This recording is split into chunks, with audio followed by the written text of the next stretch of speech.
Okay, welcome. Oh, well, I guess the music's just going to keep playing. Welcome back, Rise Up Nation. We're here for another.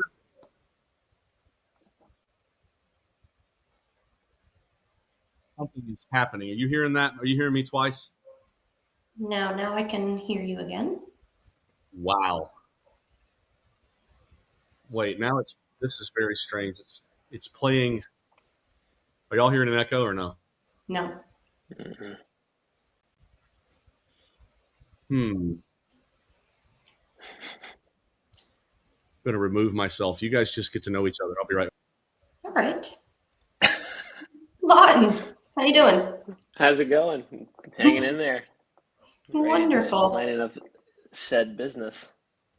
Planning of said business. Before we do that, how many pies did you transport in your truck yesterday?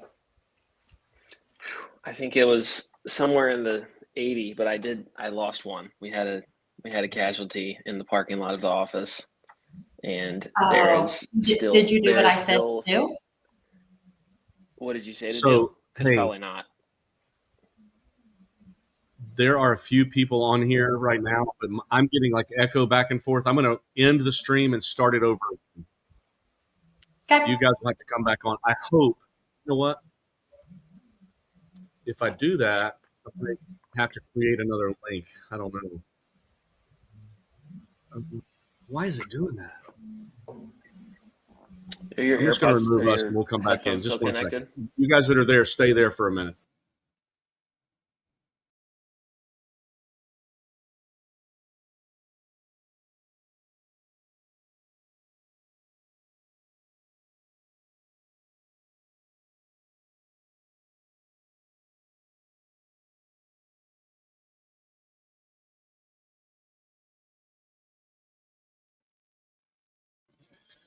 All right, let's do this again. Test 1, 2. Test 1, 2.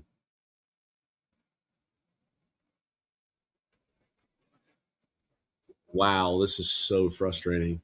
Those 6 of you that are on there, 16 of you that are on there, I'm trying to figure out. I know you're not hearing an echo. You know what I'm going to do? If I turn myself down, I can't. I guess I'm going to turn Lawton and Ashley back on. Okay. Can you guys are not. I've muted myself on my end. Can you still hear me? Yes. And you only hear me once. Correct. Yep. Okay. For some reason, I'm hearing myself twice. And you guys, when you talk, I'm hearing you twice. And there's no way to. I'm trying to figure out what I should do to try to fix that. I don't know where that's never happened before. This is an exciting episode so far. But I don't really know what to. Let me see if I can see. What about the 3 dots Bear with us. your microphone, Tad?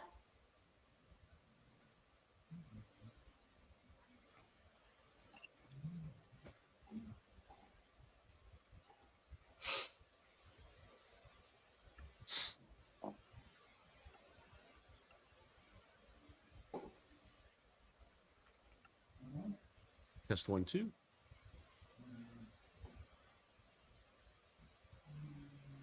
All right. Let's see. Let me see. I'm gonna turn myself back up again. Test 1, 2. Test 1, 2.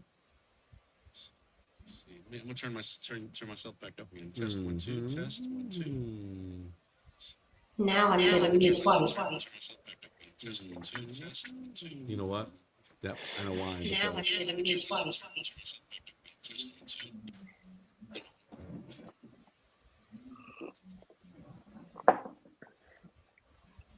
Do you have a page open that is running the live stream?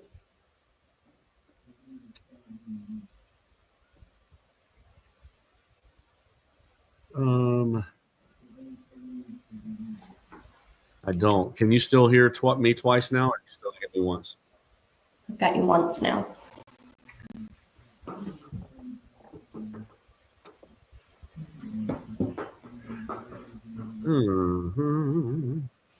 Just well. I'm pulling out ChatGPT, Tad. Hang on.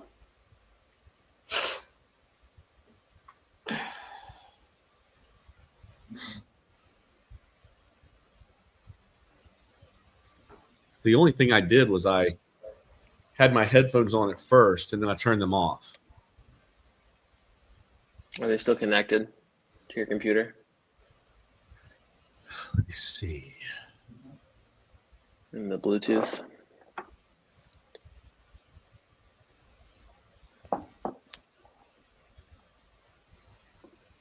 Whoever's out there, just tell us that you're here. Are you hearing me once or twice, or is it echoing? Maybe I just need to ignore it and I'll work through it. I know Tara's listening, but driving. I didn't find out if she hears the echo. So it says to get rid of it, to use headphones or AirPods will help you, or mute StreamYard tabs and Windows duplicates. And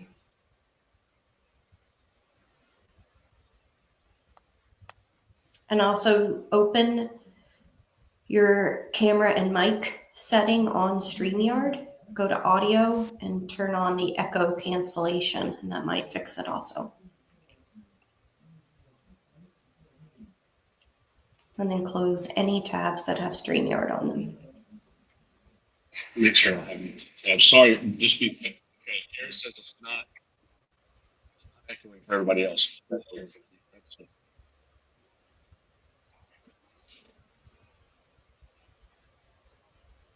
Open it. Be Sue O'Shea does not hear you twice. She is on, so it's working. Exactly. And Tara. All right, let's try it again. Test 1, 2. Holy cow, I think I figured it out. Actually, I think you figured it out. I had, holy moly, those of you that are still here, put your name and I'll send you a pumpkin pie or a pecan pie or something. I don't know. I'm so frustrated. I think I had YouTube open. I sent the link to everybody this morning and I still had it open and it was playing. So I was getting what I was saying and the echo. So sorry. So anyway, thank you for your patience. Those of you that didn't lose your mind in the last, I'm going to say hello to, let's see, look at here. We got Marissa here. Hello, Marissa. Carrie Collins giving me some props. Look at Miss Tara here. So if anybody else wants to comment, those of you that haven't been, this is, believe it or not, welcome back, Rise Up Nation, for another edition of Rise Up and Reach. Think about this. This will be a podcast next Monday, and I'll be already edited. So all that nonsense we just had will be gone away. This is fantastic. Tad, you're going in and out with your volume. No, that's good. Yeah, I'm sorry to tell you that. What am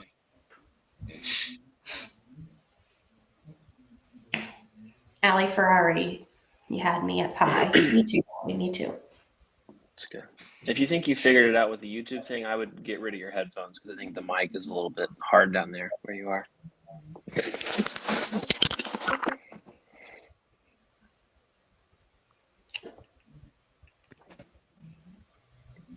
Thank you for your patience. You're amazing. Is that better? Is that better, Ashley? Yeah, we got you now. Jeez. You know what the funny thing is? This might just be the cursed episode. I've been trying to do this episode for who knows how long, and every time, like, my flights were canceled, and then we had something in the office happen, and so here we are. Let's talk about business planning. Let me introduce my guests who've been very patient in doing tech training this morning with me. Too bad Tracy's not on. She would have probably figured it out just like that. But Ashley Lamborn, who's our Director of Agent Development, and Lawton Fulford, who happens to be an agent who's being developed. So that's amazing to have the two of you. How are you guys doing, and what's new in your worlds? Tell me. Thanks, Tara, for keeping us straight. I am doing fantastic. I'm looking forward to a great meal tomorrow, but I've had turkey 4 times in November. So I'm moving on, and I think I might have salmon for Thanksgiving Day. So that's how I'm doing. Well, don't you go, excuse me, don't you go to somewhere different for Thanksgiving? You don't eat it at your house, right? Right. I go to Brook Green Gardens. They have a great restaurant. And then when you finish, you can walk around the gardens and then go home and fall into a turkey coma. Nice. And what time do they do that out there? They have several different shifts, or is it just one setting? Yeah, I think they start at 11 and it runs all the way through the rest of the day. Awesome. And who goes? You and your mom? Yeah, my brother's going this year also. So there'll be 3 of us. Oh, yay. Good. And you go right at 11. We normally do, but for some reason, the other two voted 3 o'clock. So I'm going to be really hungry because I don't eat breakfast. So 3 o'clock Thanksgiving lunch dinner is a long ways away. Well, the good thing about Bojangles is it's open all the time. Like it'll be open tomorrow. You can go get you a chicken biscuit in the morning if you want to. I think it's on the agenda. That's perfect. Lawton, what about you? What plans do you have for the holiday?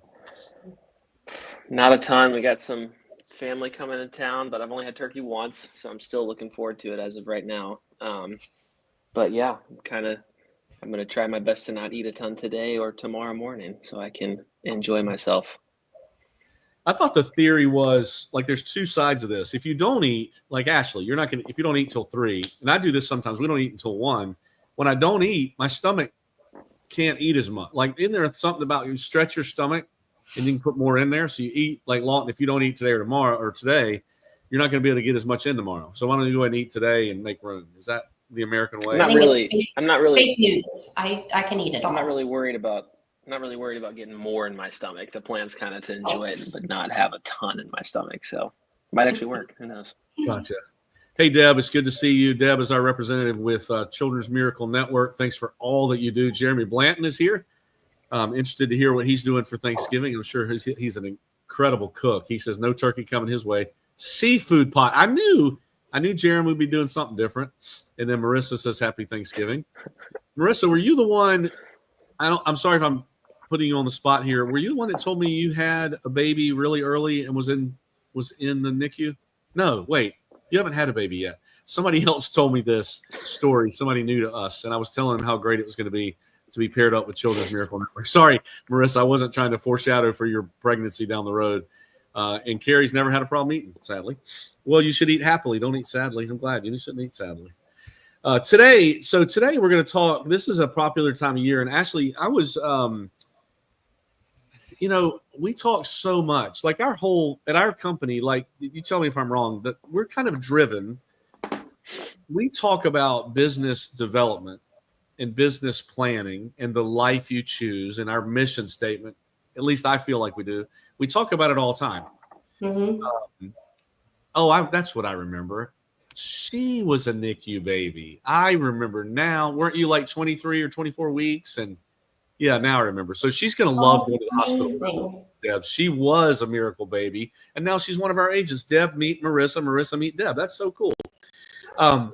So like we talk about it all year long, but I think I get numb to it. And I think that it just becomes part of what we do. So I started asking myself some questions, and I want you guys that are here today, thanks for being here, to dive in with us too. And let's pick this apart. Like, let's play devil's advocate for a minute, Lawton and Ashley, and let our guests do the same thing, the people that are listening in. Does anybody have any idea where this came from? The idea that you would have to set a business plan. Do y'all know? Have y'all researched it at all? Look, Marissa says 74 days in the NICU. Wow, that's incredible. Mm-hmm. Incredible. There's Deb saying hi. That's really cool. I can't wait till you go with us to one of the hospitals. You're going to love it. And what a story. What a great story. But Ashley, Lawton, have you ever thought about that? Like, I think it's just something we do. But have you looked at why it ever started at all? I haven't, but in my mind, I would imagine that some people just want to know their plan, like intuitively, that's just innately, that's how they are.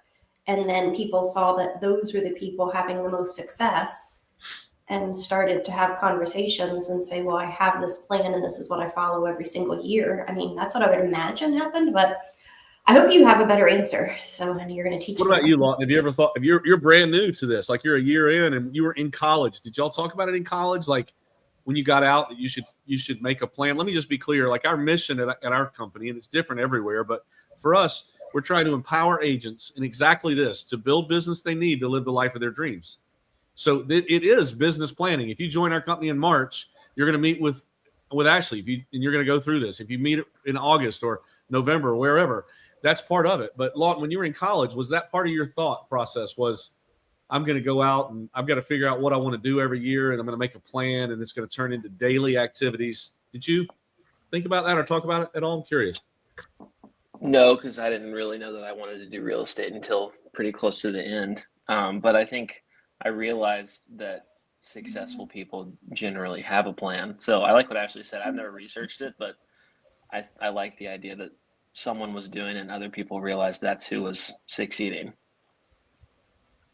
Excellent. So this is where I thought too. This is kind of you guys chime in too in the chat if you dare to take a guess. I think Alicia's out there. I think there's a couple of other offices that are watching it. Give it your best guess, because I had a theory in mind that it was probably very similar. Is that someone at one point was just, back in the day. Let's just imagine way back when.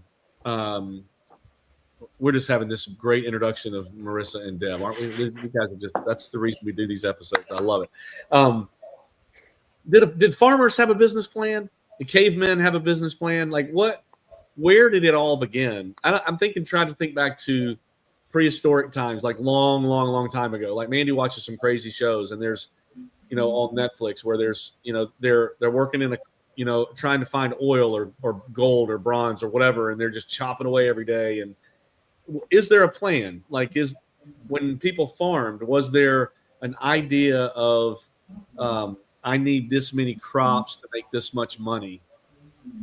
Or cavemen, did they say, hey, whatever their names were, we're going to get up today, we got to get an antelope. That's our goal. I don't know. So I did what most well-intended Americans do at these points in our lives. I actually asked Google, and then I went and asked my chat GPT is named Ruby, because I really wanted to have a daughter named Ruby, but it never happened. So, because I don't get a vote around the house often. Hi, Mandy, if you're out there. And it's interesting. Like, listen, Ashley, this is so good for me to talk out and think about. And I think it'll be great for the people that are on the call to think about. So, believe it or not, the first real official business plans, as we know them today, that are written out, started back in the early 1900s, when business owners, usually retail owners, which we would know as an entrepreneur, right? And Lawton is talking about something pretty interesting too. He was in college, and primarily I think they talked to you about, Ashley and I both have a lot of cough going on, so we excuse ourselves. Ashley, you were very quiet and perfect. I didn't know if you were falling off the screen or what. No, sorry, everybody. I got so many. My computer's surrounded by these little water bottles. But there's this conversation in the world about entrepreneur versus employee. Colleges drive you to go get a salaried job where you're working for someone who has a plan, right? But when you make this leap into entrepreneur's world, you become a 1099 self-employed thing, like these people, like the people on the call are, where you are an independent contractor. In the early 1900s, what these people had to do, and I think this is so interesting, Ashley, and maybe this is something we could talk about more. In order to get their business started, where did they have to go to get the money if they didn't already have it? To the bank. They had to go to the bank, and what did they have to take with them to the bank? Like, I guess there were small towns where you could go in and say, hey, Joe, I need some money. Would you float me a loan? I just believe I'm going to be successful. Well, that didn't work for everyone. They had to take in a plan. And when I heard this, I was like, this makes complete sense. Like, they had to go in and justify to the bank that was going to lend them the money to get this business off the ground, how their year or how their 5-year or how their 10-year was going to go. And if they were convincing and if the bank bought into it, so to speak, they would get the loan. If they didn't, they wouldn't get the loan. Now, does that do anything to the way you think, Ashley? I know you do this every day, all day long with people trying to get them on track planning, but does that do anything to you when you hear that? Like, what if agents looked at it that way? Yeah, it is a different perspective. We always talk to the agents so much about having their plan so that they can live the life that they want to live. They can live their version of abundance. But having just a new lens to think about where it originated, and you had to know the right activities and put them on paper and tell the bank, if I do these right activities, I will get this business off the ground and your investment is secure with me. So I love that. Well, let's be real. Like Lawton, if it was going to cost you, like if you were going to open up a restaurant, your upfront costs were going to be significant. You'd have to go get a small business loan, unless you just happen to save up that money in college or you had it in your, a lot of people do restaurants later in life and they have the money set aside or whatever. But did I show this? I don't know if I showed Marissa's answer to Deb. Y'all just keep talking. I love it. If you had to come up with $100,000 to start your business in real estate and you had to go get a small business loan, you would have to justify your existence that way. I think, though, because of the barrier of entry in our profession, Ashley and Lawton, you don't have to justify the fact now you have a license, now you're an entrepreneur, now you're a small business owner. It doesn't, like, you didn't put a lot of money out in the first year, Lawton, right? So you didn't have to go get a lot of money. You had to probably justify it to your wife. Now, this is an interesting thing to think about too. If you could justify it to Abby in a way that it would be, you probably focus on a little bit more. But I think there's a disconnect, and I've always wondered this, Ashley, when we talk about abundance, we talk about the life you want to live. And I say this sometimes this way because it's I don't think people know how to put into words how they really want to live. I think, and Lawton, you tell me, like, here you are right out of college, or some of you on the call chime in. I mean, how do you come up with what you want to make next year? Or I say you have to have courage to do it, because let's say Lawton wants to drive a Tesla next year. That, for him to say that, some people are going to go, he's materialistic. He's just after it for the money. He's in it for the car. Or if he says, I want to be able to give a lot of money to my church, $100,000 next year to my church, or $15,000 to my church, people are going to say, hey, he's very spiritual.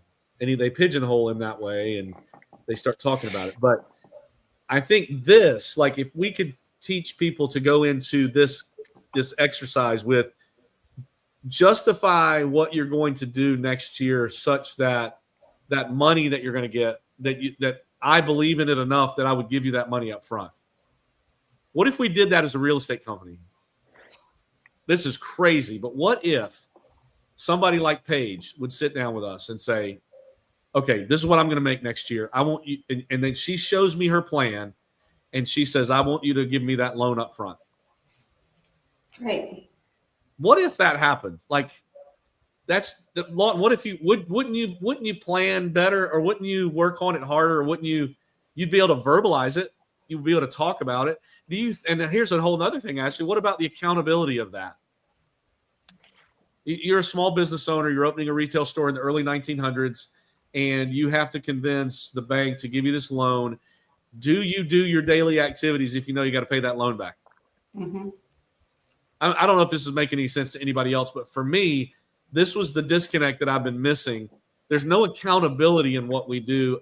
And accountability is hard because there's no financial responsibility for real estate agents, other than at the end of the year, they realize they spent a lot more money than they thought, and they didn't make what they thought. But if they went into it with, like what you say with an entrepreneur's mantra, I have to earn this. They say it, I have to earn this because I want to live like this. What if they said, I have to earn this to pay this loan back? Paige, it wouldn't matter, because we all know Paige is motivated in a rare way. But a lot of people, I think, if they knew they were on the hook for this loan, they might work different.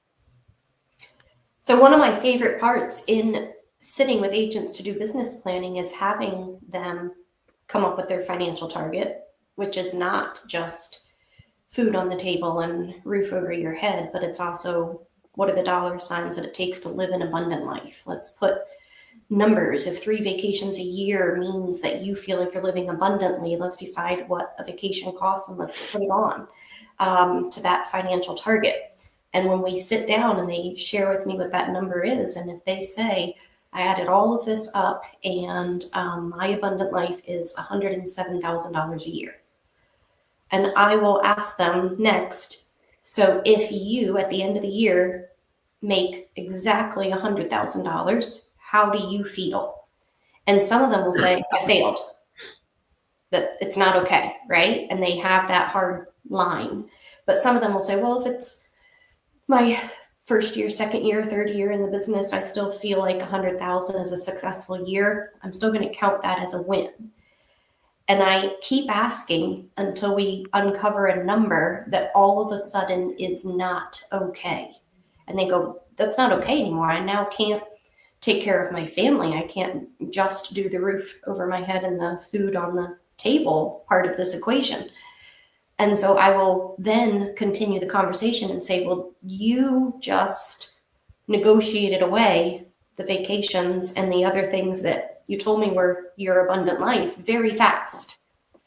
And what we need to work on is being passionate that those are also non-negotiables. The same as putting food on the table is the same importance as taking your vacations that you want to take because that's abundant life for you. And that's kind of what you're saying. All of a sudden, if you owe this money back, it's now not okay to not make the money because you have to be able to repay that loan. So I think it correlates with that a lot, but a different way of thinking of it. Yeah. So I love that you went there because I want to talk about your process. Because this, just for the listeners, this is what Ashley does on a daily basis. Like our blueprint, our ecosystem is you have this conversation. Ideally, you have this conversation with Ashley, and you work hard on it, and then everything else that year reflects back to that one meeting, right? So Lawton just went through this. I'm assuming he did this with you last year or has done it again for next year. I want to talk to you, though, about this conversation because I'm not in the room with you having it. And I did used to have it, but I wasn't very good at it. Not like you. Like, I think you have really you just had so much more experience sitting in the room doing that with agents. I wanted to ask you, how receptive – well, first of all, why doesn't everybody make an appointment to do that? Maybe some of the people that are listening can answer that question or can give their opinion, but look, when I wave my hands around, there's a thumbs up. So funny enough, as an agent, I was the person that avoided making the appointment because Why? I didn't want to sit down and get clear with my financials. Even just the process of working out a budget, right? It feels so mundane. Clearly, if you're opening a business, then you need to fall in love with those mundane activities. But I didn't want to dive into those numbers. I almost just wanted to do the right activities and hope that it was all going to turn out okay. Now, I turned it around and got it done and saw the value in it. But part of it was just that process of adding up our expenses and going through those motions. A lot of us want to just kind of ostrich that part of it. I mean, I think that's part of it. There's probably a lot of reasons, but I did not want to sit down and figure out my budget, and that put me in a little state of avoidance in the beginning. Okay, Lawton, tell me what your experience has been and how you feel about this. Man, I want to, because I'm not in the room every day doing this, and I don't want to just go to the process. I want to talk about it a little bit. What did it feel like to you, and what did you go? You're probably learning it still, and I'm not expecting a perfect answer because you're 1 year in. But what was it like?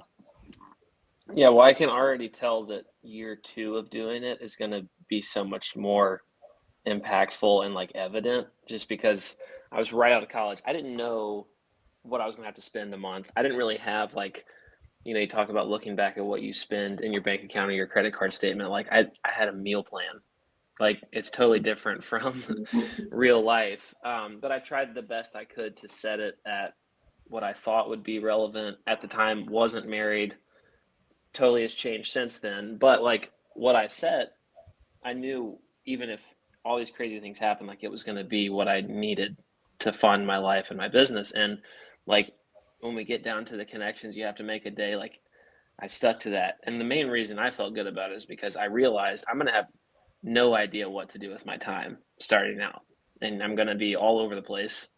But if I have this set, I need to talk to X amount of people a day, and it's going to lead all the way to this eventually. And if you trust that, well, then I knew, okay, today's felt kind of lame. I feel like I haven't done the right things, but I need to talk to this many people today. How am I going to figure that out?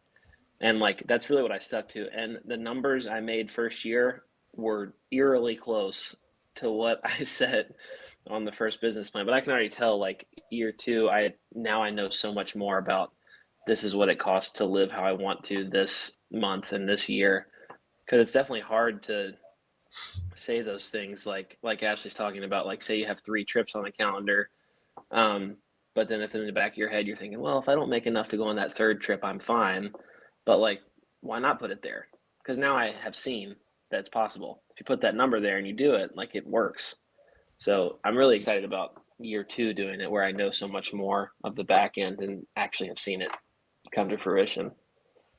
So it really comes down to, for you, it sounds like, and I just want to be clear for the listeners. Maybe I don't have to say this every time we're on the call, but Lawton, I wish he didn't have my last name. This is the only case I wish he didn't have my last name, because I'm proud that he does.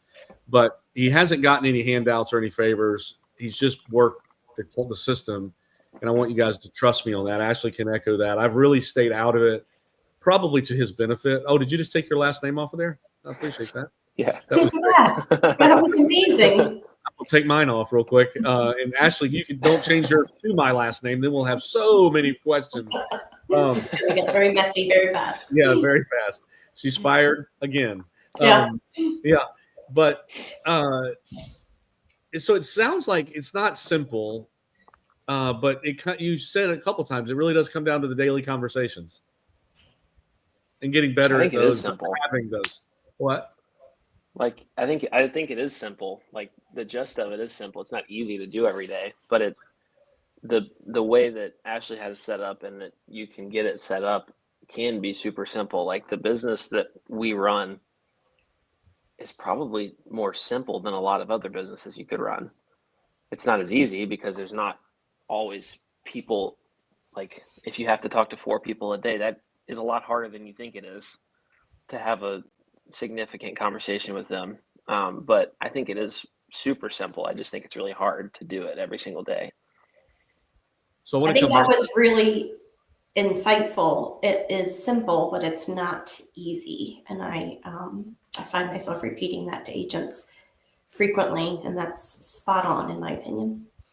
Well, you fall in love with the mundane, like you said. I mean, but there is skill. Like year 10, you'll be better at those conversations than year 1. You'll have more opportunities for those conversations because you've just been doing it longer, and you'll be more of an adult and have more adult circles and all of that. But it sounds like you just, like when I ask you, hey, what'd you do today? You could just say to me, I had 4 conversations, or whatever your number is. I had 5 conversations. It's not like, hey, I got a listing, or hey, I sold a condo, or whatever. It's the tasks that you focus on.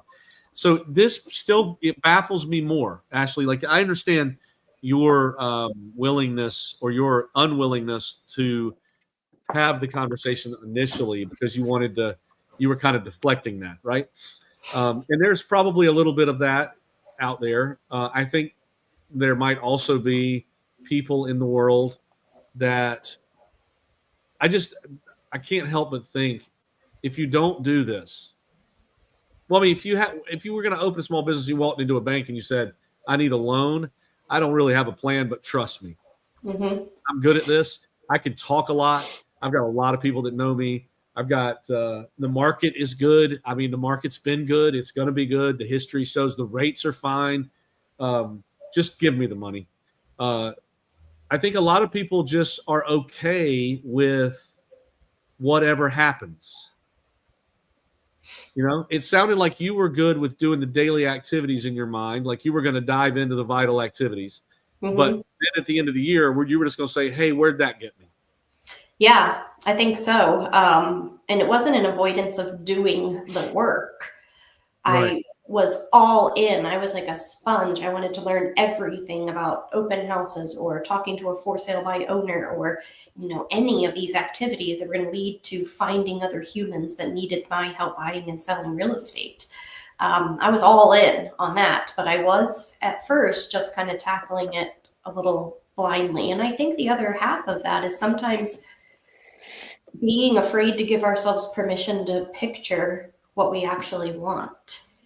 Like, is it okay to be that ambitious? We have all these limiting beliefs that are weighing us down, and we still kind of fit our life into a box that somewhere along the line we believed is what we're allowed to have, instead of really going big and thinking, what do I really, want for an abundant life? I agree with that 100%. And Lawton was nodding his head. I think that's a real thing. It's a limiting belief for sure. I like what you said. And I think there's a part of it too, though, Ashley, like for someone like you that just dives into the tasks. And this is what I said. I remember years ago, I worked on site at a neighborhood. So I just would have buyers at my table all day, and I'd just be talking to buyers, trying to sell them. I was trying to see if I could get another thumbs up. Selling houses to or land to buyers all day long. And my boss asked me one time, how many are you going to try to sell? I think actually Mandy asked me this when we first met. I'm surprised she's still with me after that. She said, how many do you want to sell this year? And my answer was as many as I can. Like why? I thought, and I was proud of that. Like I was very confident and I'm going to work so hard that I'm going to convert as many as I can. And at the end of the year, I hope that adds up to a lot of money. And what it turned into in 2003, 4, and 5 for me was burnout. Like there was no. Sometimes I think business planning is an opportunity for us to say no. You know, when you've gotten to your abundant life goals, you can say no, thank you. You know, I've had enough. I don't want any more. And I didn't have that filter when I was selling. So Mandy taught me that lesson. She's like, okay, go get as much as you want. And then when you don't have any time to spend the money and you don't have any health to enjoy the spoils of your labor, what are you going to do then? Right. So I don't know if that feels that way to you, Ashley, or it did it when you were in the middle of it, or Lawton, how you figured it out when you're planning it. But that was my experience. And when I finally did plan, it was very freeing to know the things like my world now, it's how many agents do we have to recruit, looking at how many are going to leave and what we earn per agent in our company. I know what Mandy and what we want our abundant life to be. And so we do the same process. But I also know that like right now we're in November, we've had a great year. And I'm not going full bore. I'm not trying to get 10 more people or 8 more people or whatever. And I'm actually better at my job when I'm like that. When I sit down with agents, I don't have commission breath or recruiting breath. Like, please join us. I've got a deadline, you know? So anyway, I hope you can tell that I'm pretty passionate about this. Lawton, what are you smiling at? Commission breath? I could just see you having that conversation with somebody. So I'm very. This is interesting to me. I did look behind like a little bit at the history of this, and you know, I think David says to me, our coach says, it either happened by accident or happened by design. And I would think agents would prefer to be in control, but I don't see that by the number of people that sit down with you, Ashley. And I guess there's something too when you have experience and when you've done it, you've been there, you've done that, you're living the life and you're used to it. But what were you getting ready to say, Ashley? Sorry. Well, I was going to say, think about who it is that's attracted to real estate. What is one thing that agents getting into the business always kind of say that they don't want? I don't want a 9-to-5 behind a desk. I just don't see that for myself. So sometimes there's this element of the personality that's drawn to real estate is also naturally more reactive. They like things to bounce around and to not be 9-to-5 behind a desk and stay focused on the task at hand. So this plan is really getting them to sometimes come around to identifying in the beginning at least a small number of vital activities that are going to be very mundane tasks that you have to do day in and day out and be consistent with. And then we'll maybe layer some more on after we've mastered doing those tasks. But sometimes I think that people drawn to this business resist having that structure. They really want to, I don't know if they want to, they just are more drawn to bouncing around and kind of putting out fires, which we get a chance to do that a lot. So there'll be no shortage of that. Even if you do have a plan, I try to tell them it's not going to go away. You're still going to get to put some fires down, I promise. But we have to have some daily activities that we are very consistent with. I guess I could start with the not prerequisite, that's not the right word, but the caveat that there may be a group of people that are okay with, like there might be like pioneers or renegades that just love the unknown of what's going to happen next. Some people might thrive in that environment, like MacGyver, where you're a MacGyver agent and you run onto the scene and you're like, okay, what's going to happen with my day? And I'm going to make my Swiss Army knife can handle anything that I face. Like you said, that's going to happen regardless if you have a plan or not. But some people might like the idea of I'm going into 2026 and I have no idea what I'm going to earn next year. None. I know I've done it for a lot of years and I know I'm pretty good at it. And I know I'm going to adapt to whatever happens. And then I'm going to be okay with whatever the outcome is in 2026. I guess there is a certain number of people that thrive in that environment. Would you agree with that? Or that enjoy it? Maybe they don't thrive, but they are okay with that. Oh yeah, I definitely think there's a group of people that are okay with it, and that's, like you said, I don't know if they necessarily enjoy it, but I think they do to some extent, and I don't think there's necessarily anything wrong with that. Well, another David Scott quote here: "It's a way." Right. So Right. it's not the way that we try to help people see, but it's a way. Yeah. Every time David and I disagree about something, which is not very often because I lose, quite frankly. And he watches, he probably on here today, he just won't speak up. He watches everything we do, which is incredibly humbling and flattering. But he often says, the beauty of the fact that it's your business is it's your business. And you can run it however you want to. And when he says that, it almost makes me want to do it his way. like it's a takeaway. Like, oh, now I know I'm wrong. But that is true. And you can do it that way. But do you find, like Lawton, were you satisfied with 2025 when you look at your year? Yeah. And why? You answered that pretty quick. It looked like you thought for a second. I know you and Ashley have already talked about it, but why were you? I mean, because I did set a goal, and I knew that because at the beginning when I did it at first, I thought, well, this is my goal, but like I would love to make 50,000 more than that. Like who wouldn't, right? But then I did get married and get a house and these other things that happened, and then I realized, well, no, like if I hit this goal, then I'm also hitting these other goals in my life that aren't financial at all. And so then I really could at the end of the year realize, no, like I don't wish I would have made more, like because I had that goal. But I would have been like those people you're talking about that maybe can do it the other way. They better hope their spouse can also do things that way, or else that's not going to go well. But like I think that would lead to so much stress. Like in the beginning, I knew the contacts I needed to make, but I didn't think about it enough. And like every day, and I was in the business for 2 months and every day was stressful. And then I realized, wait, like I made a plan for this. And then when I actually stuck to that plan, like it's way, like you said earlier, it's way more freeing. But I think if I had gone to my wife and said, hey, this is the job I have. Some people make this much. Some people make this much and don't do much work, but like I'm going to be good at it. So just trust me. That wouldn't have gone over well. But being able to have the plan in place, and it was still a hard conversation because it's still nothing's guaranteed in the job we have, but hey, this is the company I work at. This is what other people do. And it is really, we see success in other people. So this is what I'm going to do. This is what it's going to lead to. And then there was that trust. And now I get to be like, to my wife and myself, like actually worked how it was supposed to.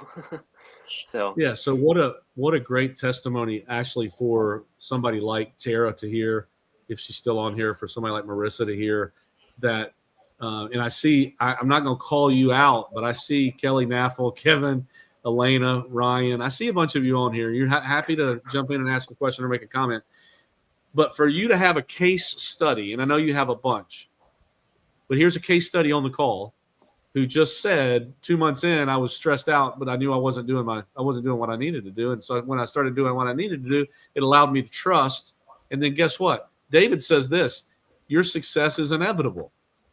Mm-hmm. And when I say that to some experienced agents, they go, it's like, please don't waste my time with telling me that this business is predictable. Don't even try. But it is predictable. it genuinely is predictable. This is a guy who had no experience, no money, terrible bloodline, and he's still succeeded in. You probably should add your last name back on there. People think I'm cracking on your parents. But he just did the deed with. Let's be honest. He did the deeds with I would say above average, maybe very good ability to communicate. Just as a 23-year-old, he's good at that.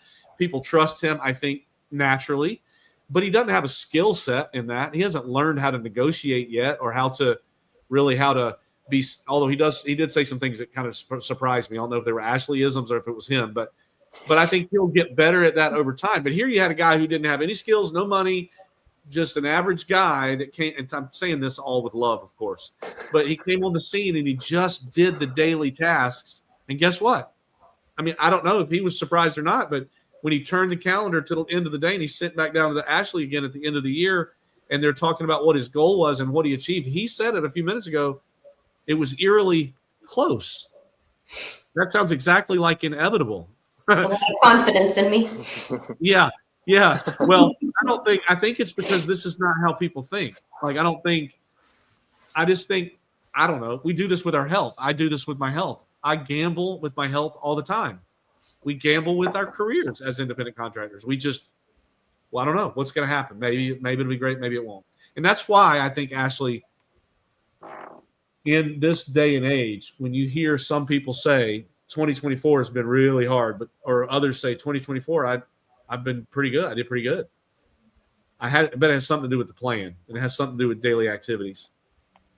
Well, also, what I want to mention is that Lawton was laser focused on the right activities and did not get distracted by bells and whistles all around. So when we talked financial target, let's reverse it down to contacts per day. Now let's talk about how you're going to make contacts. Those are your pillars of business. That's your marketing plan. And he went all in with social media and open houses. And he never skipped a beat, right? He didn't take a week off from posting. He was all in on those two pillars.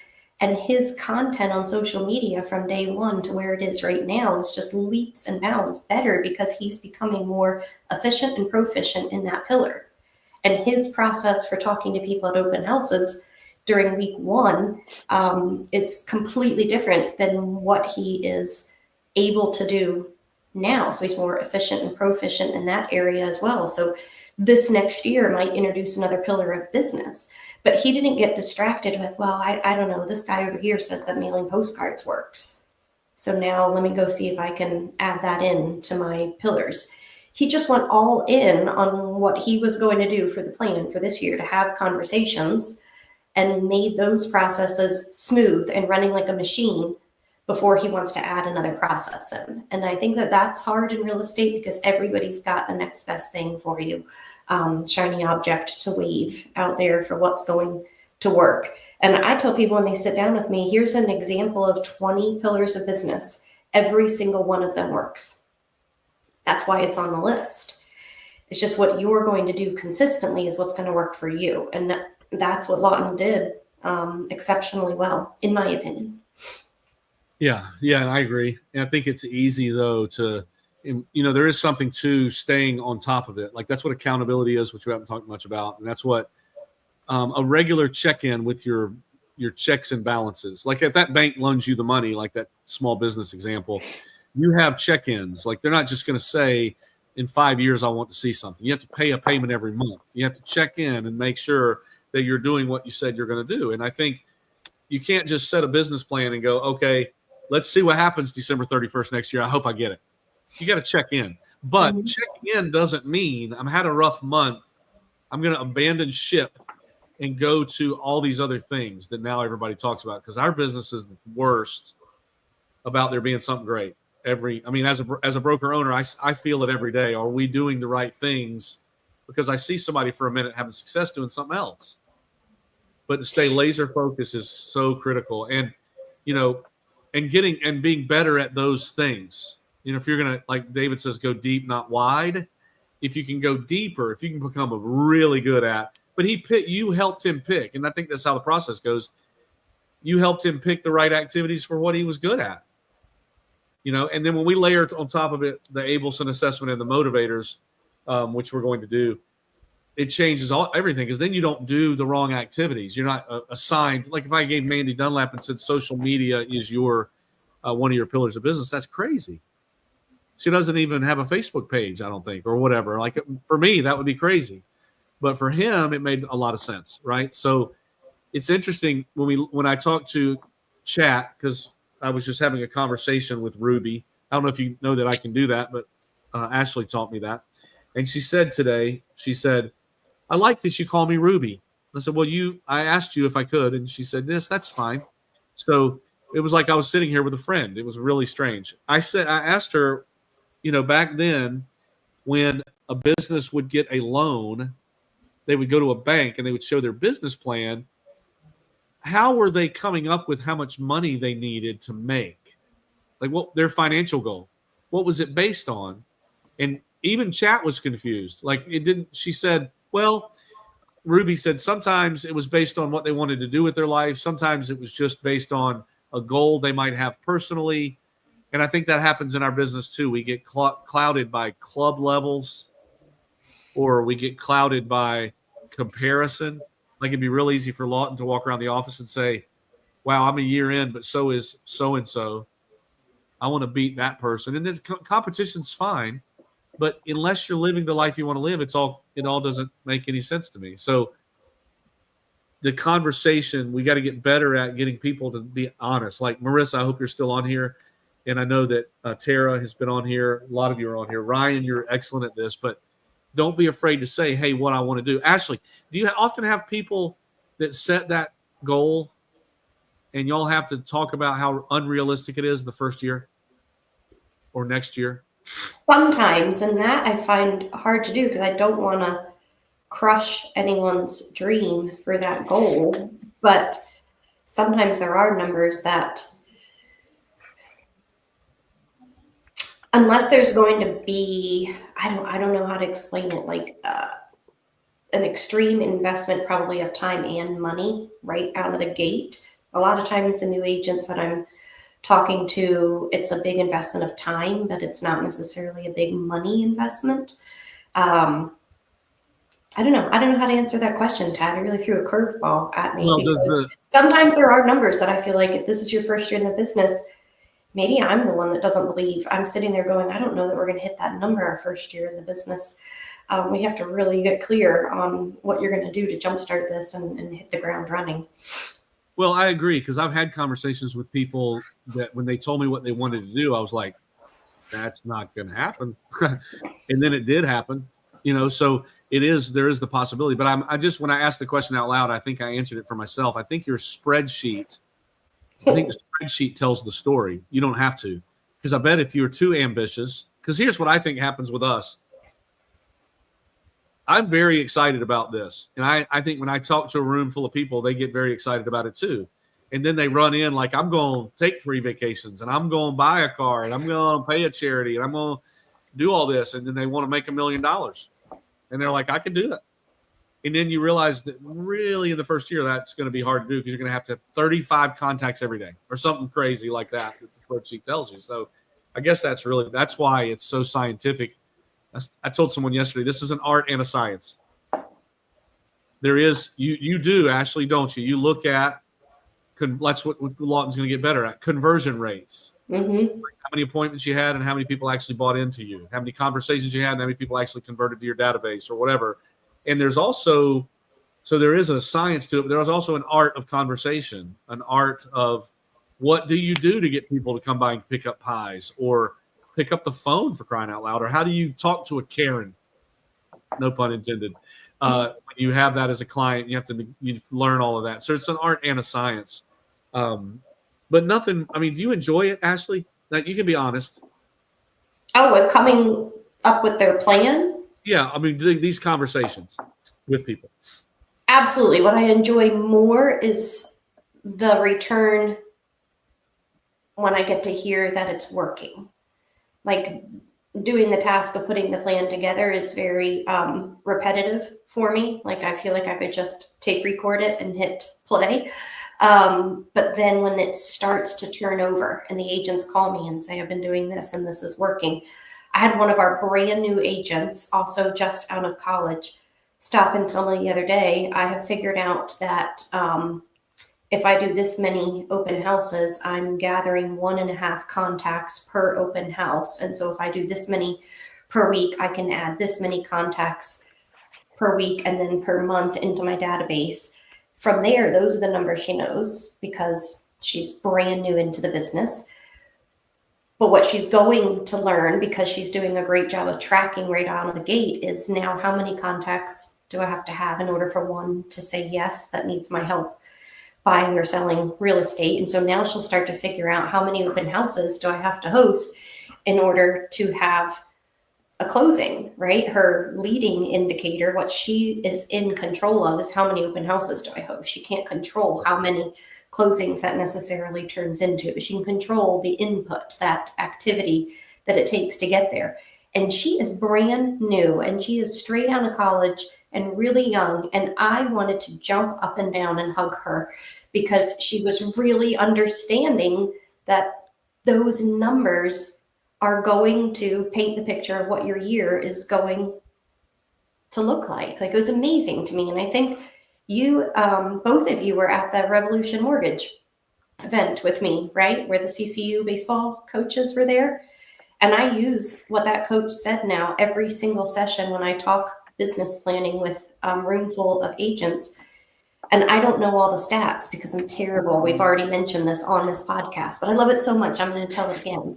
The head coach said, if we, score first right out of the gate, I know there's this % chance we're winning the game. And if we do this, there's this % chance. And if in the 5th inning, we have a margin of X amount over the other team, then there is a 97% chance we're winning the game. And so in inning 5 of their big series, he already knew that they won the series because he had looked at all of that. That's the same for an agent on your leading indicators and your conversion rates. And if you are doing these activities, then you already know what the end of the year looks like. It's not market dependent. It's not dependent on anything else except the law of averages and following through with the right activities. And this goes all the way back to, which is very simple, but not easy. Like Lawton said right at the beginning of this. So I get really worked up and really passionate about that part of it, I think, Ted. But I love hearing the success that the agents come back and share and have them start to see that those numbers matter and believe in how they can get to the end goal, whatever their end goal is. Are you seeing some of that predictability, Lawton, already in a year in? Do you know what you get out of each open house, or is it still pretty too unpredictable for you? No, I do. Because I do so many during the week, there's different stats for weekday and weekend open houses. They're pretty different. But I definitely have an idea of, if I do this many during a week, this is theoretically how many people are going to come in. But I did so many of them the first year is the only reason I know that. You can't do 10 open houses in 10 months and think you're going to have data that actually works. Right. That's very, very profound. So a couple things we'll end with, and I know we had 8 minutes of nonsense in the beginning, so we haven't really gone an hour. We 51 minutes because I was fumbling for a long time. None of you have asked a question, even though the banner was running across the bottom this whole time. There's a bunch of you on here. I see you out there. Maybe the question feature's not working too. Who knows? But I think a couple things I want to just end with thoughts. When I had this idea, this person of getting a small business loan, because we've looked at small business loans, and it is when you are faced with, I'm going to borrow money to do something that you're unsure about, you plan and you predict and you look at numbers and you look at, it's even simple for us, like buying a building for our business. There's certain places you do and there's certain places you don't. And you do that based on analysis. So I feel like, though, that when you got a business loan, you were taking a risk, right? But you made a plan and you would have probably had inevitable success if you plan like Ashley says. If you don't, take any risk in the beginning, which really as a 1099, let's be honest, you might have quit a job, which is a risk. You might have, like Lawton, put his marriage on the line. That was a risk. That was a joke, by the way, because he loves him and what he does. You took a little bit of risk, but I think the reward is related to the risk. I think the reward, if you have a little risk, you're going to get a little bit of a reward. If you really take a risk and you really go all in. The other thing I think about is right now, this time of year, Ashley, I would love for us to ask around the office agents, are you content with how 2024 was, 2025 was? Are you content? Was it satisfying to you? That's what I asked Lawton at the very beginning of the call. Were you content and satisfied with how you did in 2024? If the answer is yes, high five and move on, right? Yes, I'm living the life I want to live. I don't care if you planned or not. You go do you. If the answer is either no, that's a no-brainer, right? I can have that conversation. Why don't you try what we just talked about today? Why don't you consider this option? If the answer is, this is my favorite answer, well, we all know that the market's been a little bit odd.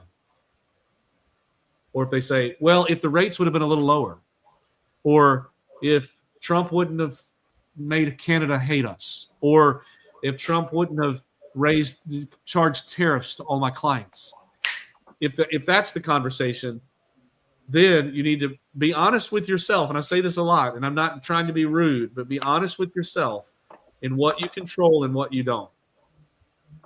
Because I know at least one, and maybe a bunch, of very inexperienced people who are doing what we talked about today, that they look at 2024 and they're like, I did pretty good. I'm pretty happy. I actually did what I thought I was going to do. And they had no experience and no background to do it. So I'm just hoping that this resonates with someone. I mean, let's be honest. If I had Paige Bird's business, would I do this? Probably wouldn't take the risk. That might be a risk because she's figured it out. But she's a unicorn. Ryan Koros, unicorn. There's unicorns in our company, right? And they're doing what they do, and they need to keep doing it. But if you are struggling, if you're confused, if you don't think your business is predictable, and if it's not, your success is not inevitable, you're not feeling that going into 2026, let's talk. I mean, Ashley's got time. She's teaching classes. I know you don't have those off the top of your head, but she's doing this very thing a couple more times by the end of the year, where she'll sit with you and she'll invest her time. She's a full-time employee doing this very thing. And you just heard her say she's very passionate about it. So I'm hoping one person that's listening to this will take that advice. I'll end it with this and let you guys, Lawton, you and Ashley, what are some closing remarks other than the audio was terrible at the beginning, or anything that the listeners want to throw on the screen before we close out here? I'll let Lawton go first. Closing I was going to thoughts. say ladies first. Closing thoughts. Well, yeah, I would go to the class that Ashley's doing. I was in a room by myself with Ashley the other day, so clearly, she said the one before it was packed, but I don't believe it. But I'm a testament to. I had a bunch of skills coming out of college, but nothing really related to real estate specifically. But that's why I put the plan in place, and then you do it. I would just say do it for a year, and if it doesn't work, don't do it again. But just see what happens if you actually stick to it. Good word. Ashley, I want to say before you say, we found we joke with you a lot. I think your sense of humor allows it. Like, we talk about firing you and when is Ashley going to get fired. And we always talk about you being the second funniest person that we all know. But I don't remember that. Not second funniest. Yeah, we're almost to the anniversary of when you walked up on my porch looking for Mandy in a life transition, wanting to know what in the world you should do. And you took the leap of faith to come to our company and be a real estate agent, and you killed it. And now you literally are a treasure to us. I want you to know that. Like, the things that you bring to our company, and all joking aside, from who you are as a human being, who you are as a person, the care and concern you give to the people that you work with, like, you're never first in your mind. Like, you're always serving. I know that can lead to burnout. I do know that. But we just treasure you as a friend and as a person. So I wanted to say that publicly for the people listening. I know Lawton agrees with that, and I know there's a ton of people that just sent you cards with that same sentiment in mind. So thank you for who you are for us. So what are your closing remarks? Well, thank you, Tad. I very much appreciate that. And I am always thankful that all of you put up with my sense of humor and whatever else I bring to the table around here. So closing remarks. I love at the end where you said to really take a look at what you can control. And my past life was coaching competitive gymnastics. And if you know anything about that sport, it's very subjective. So there's scores that are given based on the routine. If you run track, the first person across the finish line wins, right? There's not a ton of subjectivity to it, but in gymnastics, there is. And so when we would have the conversations of setting goals with the kids, and they would write down, I want to get a 9.5 on beam. I would challenge them, and I would say, when we go to certain competitions, sometimes the judging is really, really tight and everything is hovering in the 8s, and you're going to do the best routine of your life. And it's not going to hit that 9.5 just because it's subjective. It's wherever the judges are judging that day. Let's talk about what you can be in control of for your goals. So let's decide that you want to go out there and perform your routine and stick every landing or make this new skill or whatever their goal is. Let's make that the goal instead of a number that's going to get assigned by this panel of judges. And so what you just shared, focus on what you can control.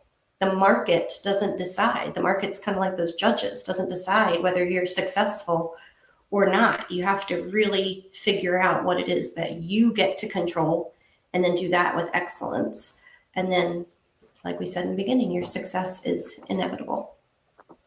That's really a profound example of, I never thought about the world that you were in and how you are literally dependent on a judge's analysis of you.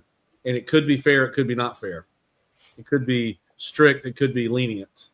That's very eye-opening to me. That would be a hard sport for me to be a part of, because if you stick every landing, you should be proud, right? Mm-hmm. That's your goal. So I love that. I love that illustration.